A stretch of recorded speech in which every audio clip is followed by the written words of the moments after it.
एगो दीदी कमेंट में लिखले रही न कि खाना खा ले लू ना खैलू अभी। तो ए दीदी रहल तो खाना खा लेनी जा, रहल सब कोई घर परिवार अच्छा से बोलेला, राई से बोलेला, बहिमा से रहेला। हमारे यहाँ तो झगड़ा कह देला लोग, राई से ना रहेला लोग, तो हम खाना ना खाई ना।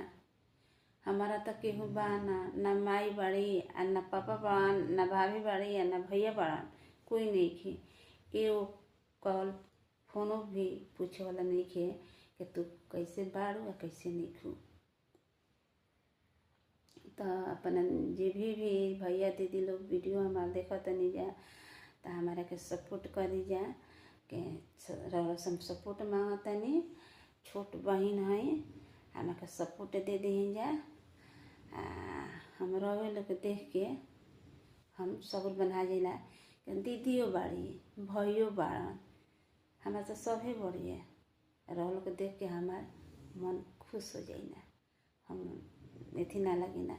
रहे लोग देख के हम मन लगा दी ना जनी नो। तो यही से कहनी कि हम कैसे हम जे भी भैया लोग दीदी लोग हम कहता नहीं कि अब सुते के बड़ा भइल बा, तो हम गुड नाइट बोला तनी। गुड नाइट भैया लोग दीदी लोग के हम बोला तनी बाय बाय।